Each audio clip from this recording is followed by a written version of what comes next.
Why do you wash your towels? Towels don't get dirty. When you take a bath and dry yourself with a towel, that towel is clean. If that towel is dirty, you did a lousy job washing your body.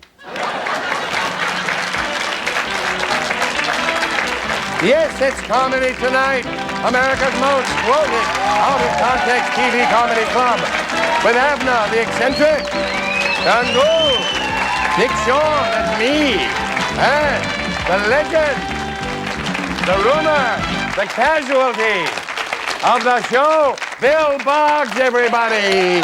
Bill Boggs. Bill Boggs. Dick. Bill. I'm here. Bill. Hello, Dick.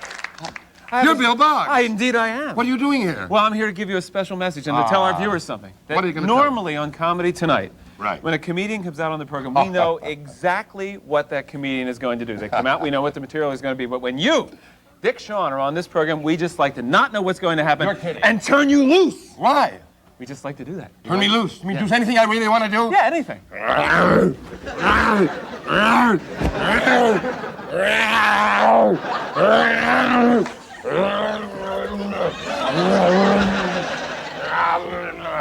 Ladies and gentlemen, Dick Shawn!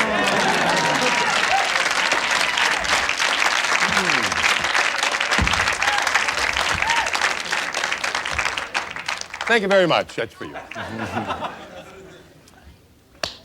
Good evening. Tonight, my subject of the evening is the importance of the Jewish athlete in America. It's going to be a very short talk. In fact, it's over. No. But athletes are crazy today. Homosexuality in athletes. When I was a kid, athletes didn't have sex appeal. They played the game because they loved the game. The spirit of it all. Ugly guys. People like Bronco Nagurski, Jim Thorpe, Red Grange, guys with noses behind their eyeballs. Rough-looking football players. But nobody watched it, especially the women. The women hated it. These guys were too ugly. So the networks, television networks said, wait a minute. We've got to improve the ratings. Let's give these guys sex appeal. They used to wear canvas pants. Ugly canvas pants. Black shoes with spikes that big. Little thin, ugly leather helmets. They played every position on mud and on filth. And the network said, no, we must give the game sex appeal. Give these guys a little more pizzazz, get those women to watch. So they took them out of the canvas pants and put them in silk. Tight, crotchety silk pants. Shaved their legs, little white sneakers. They don't even play on dirt anymore, green linoleum. Bounce up, hit him on a popo. There he goes. And they're all specialists today. One guy just kicks, that's all he does. $200,000 a year. Every 5 minutes, this is all he does.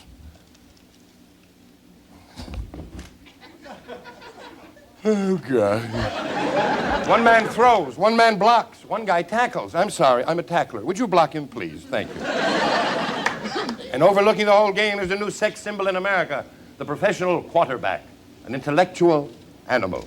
Smallest man on the field. That makes him the bravest. Also the smartest. The only one who can remember the plays. And he's there every week, not afraid. 2-8-1, shift over 5-9, lem 1, 7-8-5-9.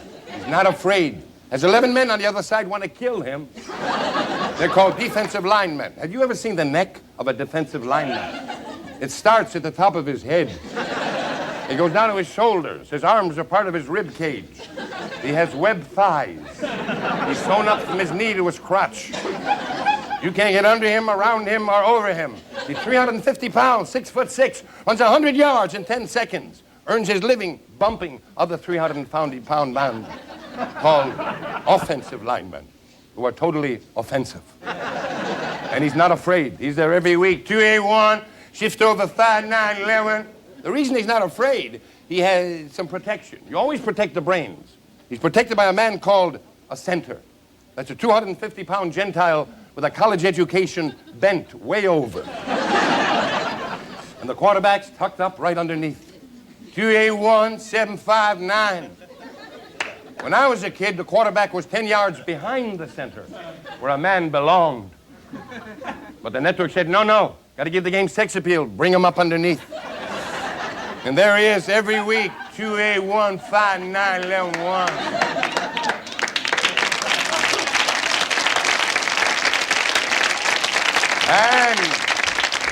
And he's not afraid. He's not afraid, but he's embarrassed. Oh, yes, these are macho men. You ever see these guys? These are macho men. So the whole idea of two men locked up in front of each other with 200 million people watching is a little embarrassment. The quarterback especially, deep down in his gut, but he's trying to cover it up. But it always comes out when they call out the signals, especially the number O. I'll try to come as close as I can. 2A1, shift over 5911 1 2 5 3 7 8 5 1 9 2. National League Football knows they're losing money, so they want to pump the game up, give it more sex appeal. So I say within 3 years, they're going to put the fullback underneath the quarterback. They'll have the center, the quarterback, and the fullback all locked up. That means in 10 years, football will be played on a very long, thin football field. They have 11 guys in one line going, oh.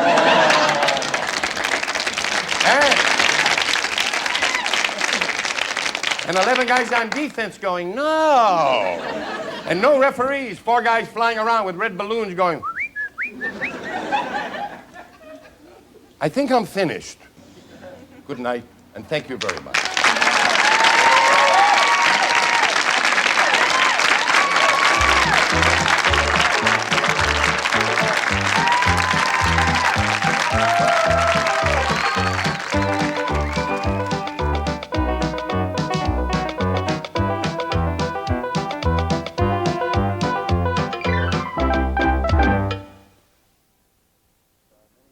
We're always really happy to have Abner Eisenberg with us. Many of you know this man from his movie, The Jewel of the Nile, in which he actually played the title role. And then he had a one-man show on Broadway as Abner the Eccentric. Tonight, he is making, seriously, his television speaking debut on Comedy Tonight. Here is Abner Eisenberg.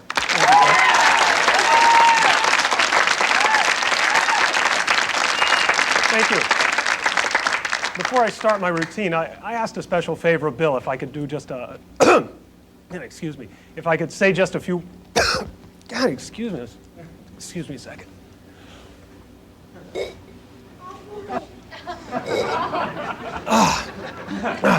better. Anyway, God, I'm sorry. There. I know, so far, so what? God, this is really a problem. I really apologize. Could I have some water, please? Great, thanks. Excuse me.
Thanks very much. Now, as I was saying... Actually, now, unfortunately, there is no time for your debut. Oh, you said I could... I wanted to tell a joke. No, you can't do the whole... All right, do one joke. Can I tell you one joke? Absolutely. Okay, the circus bus went over a cliff. When the police got there, everybody was dead but a monkey. So they came to the monkey, they said, "What happened?" The monkey went, he said, "You mean they were smoking pot?" He went, "So what else?" And the monkey went, You mean they were drinking? He went, so what else? And the monkey went, he said, oh, no, not that. He said, what were you doing? How about saying one more thing? That's good. How about introducing, this is your speaking debut, introduce our next guest. And here is our next guest, Dana Gould. I know you enjoy him. Thank you, kids. Abner the Eccentric, ladies and gentlemen. He's paid his debt to society, and he stands before us today a new man. I'm really happy to be here. This is great. I'm going to do some sketches for you, because that's why I'm here. People don't understand this job at all. What do you do for a living, son? How you ever plan on putting food on the table? Well, I guess, in a way, oh, heck. I guess I make people happy. Kind of like a hooker does, huh? People don't understand it, but I can respect what other people do. You know, as soon as I get the mic off the cord. I can understand it. I respect it. You get up every morning at 6 o'clock in the morning. You're in the shower by 6:15. You're on the street by 6:19. If you want to say hello to your wife, it's according to the day's events. Have a nice day at the office, Pumpkin. Don't forget, we're scheduled to have sex May 23rd at 9:17. Thanks for reminding me, Peaches. It's on the calendar. Kisses. Then you get into rush hour traffic. You get to work and you get a kiss up to your boss. Hi, Arthur. Here's my new report. Looks like a piece of crap, Dan. Yeah. You just kiss up to your boss all day long. That's why they call them yuppies. You look like crap, Anderson. Yup. Yes, I do, big guy. Let me warm that up for you. You know, but there are worse things you can do. You know, toll booth work and grocery bagging are one of the more degrading factions of human endeavor, you know. Has anyone in here ever worked in a toll booth or known anyone that has? No, and you won't. They're not human. They live underground. They're bred like cattle by the government. They pop up on the highways and eat your change. It's 45 cents. You know, that's the noise they make when they haven't been fed. You never see them below the waist because they have huge lizardous tails and horns growing out of their kneecaps. They're distant relatives to the guys who sweep up the garbage at the Greyhound bus station, but those guys have no tails and they let them come above ground and sweep. That's all right, Garth. Just tuck the horns in the pants. You'll be fine, you know. But as long as you're successful at it, nobody cares. As long as you do what you do, nobody bothers you. You could be a one-legged gypsy midget who suffocates chickens for a hobby, but if you're real successful at it, everybody will leave you alone. But that attitude is really dangerous, you know, because everybody knows the more successful you get, the more powerful you get, the more powerful you get, the more corrupt you become. I mean, just look at human history. Pontius Pilate, Napoleon, Hitler, Gene Rayburn, they're all the same guy. A game show host with a wave of his hand can make an overweight suburban housewife jump and scream like there's no tomorrow. Don't you think that affects a man's mind? I mean, Monty Hall knew what was behind door number 1 all week long, but he made those women crawl for it. But it's whatever, you know, people have that attitude, that go out, go anywhere, kill anybody attitude, you know, that Rambo thing, that, you know, I don't think anyone would have been lined up around, you know, the block to see Rambo had it starred Tony Randall, and I think that's living proof of that. We have proof there are still prisoners being held in Vietnam. Oh, boy, what a chip! Like, you know, people love that, hello, my name is Bond. James Bond. You know, and that freaks people out. You see guys going to the McDonald's later going, yes, I'd like some fries. French fries. Because if people act like you do, you hate them. You go to a movie and a guy does what you do, you get all bummed out. Lost in Space, everybody hated Dr. Smith, because he's us and it's kind of a letdown. Everybody wanted to be like Major West goofing off with Judy in the Chariot, but that never worked out. But if you're on a strange planet being chased by a 9-foot asparagus with a vocabulary, you know deep down in your heart you're going to be going, oh dear, oh William Penny, oh Major West, don't leave me on this wretched planet alone. I mean, I know it's stupid, but that's, you know, the whole attitude. People don't think. Nobody worries anymore, and that scares me, you know? People just walk around. The Armageddon, piece of crack. Nuclear apocalypse? No kidding. We'll get some missiles. We'll show those Ruskies. Oh, yeah, that'll be great. You wake up one morning, your face is broken out in radioactive blisters, your hair is falling out, your house is melted, and your dog's in the corner vomiting flame. Oh, it's Miller time, Rusty. Pass me the chips, yeah. We're dealing with physical decay, nuclear problems. Your wife is going to look like Ernest Borgnine, if you're lucky, you know. You wake up one morning, she's giving birth to a lovely baby boy, 8 pounds, 9 ounces, black hair, blue eyes, green eyes, gray eyes, red eyes, a couple of brown eyes coming around from the backyard. At least he's not like those mutated kids down the street. You hear the way they talk to their mother? Always coming into our yard, sucking the plasma out of our pets. I won't have it. Not another day. It's bad enough the kid has 3 eyeballs. Now he's smoking out of one of them and swearing out of the other one and using like mouths. I'm not going to have it. And that's basically, you know, the things that I've been thinking about. And those have been my jokes, folks. I hope you enjoyed them. I'm out of time.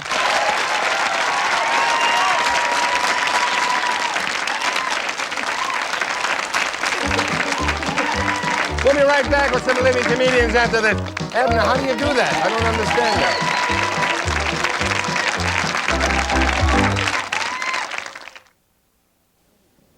Now here's another actual look behind the scenes at Comedy Tonight with our own Frank Beren and the Beren Report. Hello, I'm Frank Beren, and tonight on the Beren Report, we're going to discuss the jokes that never make it on Comedy Tonight, commonly referred to as bombs. We try to avoid so-called stock material. This is material that just about every comedian performs. And with me now is Raoul Dittesheim. Frank, take that microphone and get out of here.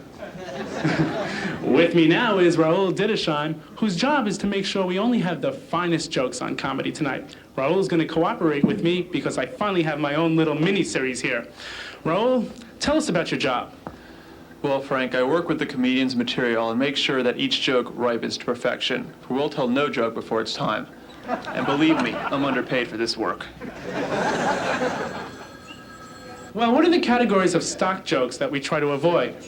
Well, Frank, we have cockroach jokes, Indians working in 7-Eleven stores, dogs versus cats, Nicholson impersonations, New York versus LA. We have a big mother section. Mother's half Italian, half Jewish, half Spanish, half Jewish, half Jewish, half Jewish. Being pulled over by the cops when you're drunk, Star Trek jokes, dating material that you've got. Okay, that's enough. What happens to all these jokes that you've collected? I sell them to supplement my income. Interesting. In fact, that reminds me of a story. When I, Frank Beren, was growing up on the farm, my mother... Phone call, line 5. Let's listen in. Yeah? Oh, hi, Johnny. How you doing? Uh-huh. Uh-huh. All right, Johnny, let me get this straight. You want a cockroach joke that compares dogs with cats done by a Nicholson impersonator who's a 7-Eleven worker in LA, not New York, whose mother's half Italian, half Jewish, half Jewish, half Jewish, who just got pulled over by the cops while drunk with a date after watching Star Trek? Listen, babe, you've got to be more specific. These guys never know what they want. Well, there you have it. I'm Frank Beren. Join me next time on the Beren Report when we find out what it is comedians eat.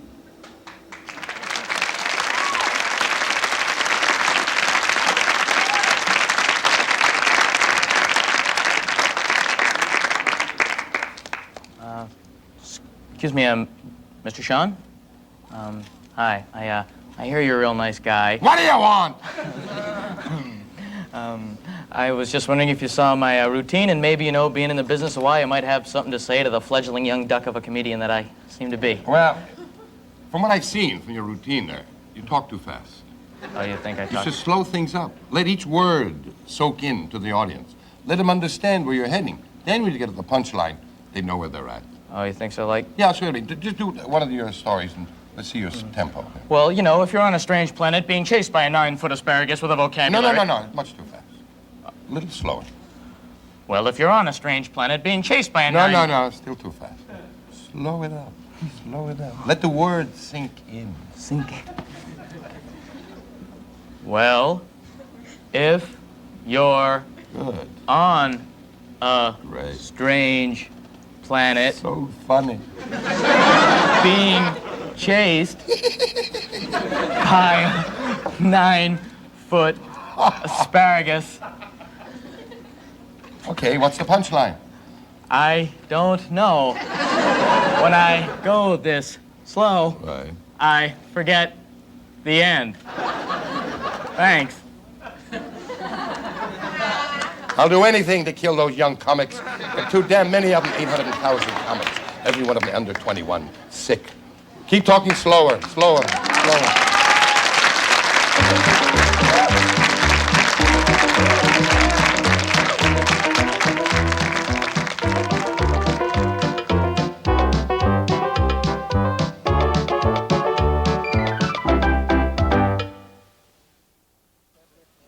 So, thanks to Dick Shawn, Abner the Eccentric, Dana Gould, and of course Frank Beren and the Beren Report. And first, I want to say you've always been one of my favorites, Dick Shawn, and that was a good little routine there. But I understand that seriously, over the years, you have been of real help to a lot of young comedians. Yes, they always ask me about timing, and I try to help them very much. Some of them listen, others don't. They don't work very much. Thank you very much. Much. That's funny. Very is a funny word. I love that. Very much. I love show business. I can't wait to get into it. How about Abner the Eccentric? How did it feel telling a joke on television tonight? It felt funny. I mean, how was it? Was it okay? Yeah, I think you did very well. But I still remember when you were back on one of our pilot shows and you did the napkin eating trick. Remember at the very end of the show? How did you do that? Can you keep a secret? Yeah. Me too. You're not going to tell us. No, I can't. Anyway. Slower. Me too. That's fun. And again, congratulations on the Jewel of the Nile. Thank you. And literally, one of my new young favorites. Dana Gould, you're such a successful young comedian, really. Well, Bill, I can't do this anymore! I'm sorry. Everyone's jumping on me for being young. I'm sorry, Dick. I'm sorry. I'm denying from the faith, Bill. Oh, but wait, you'll laugh at this. Funny stuff coming up here, Dick. It's really fast. I'm just taking that comedy concept. I'm going to polish it up. I'm going to zing it right back on you. It's just, it's not my fault the Beatles got here before I did now, is it there, Bill? It was like in high school. I never played football. I was always a pansy. What, you don't play football? What, are you a pansy? No, I'm not a pansy. Go in the locker room with the rest of the naked guys. Oh, okay, no sweat, I'm old enough to give birth to other younger comedians, Not that I would ever inflict that on them. What about Dick Shawn's advice? I'm leaving. I don't need any more of this. I'm sorry. You'll work a lot. Goodbye, Dana. Goodbye, everybody. Have a very lovely evening. Sleep tight. So long.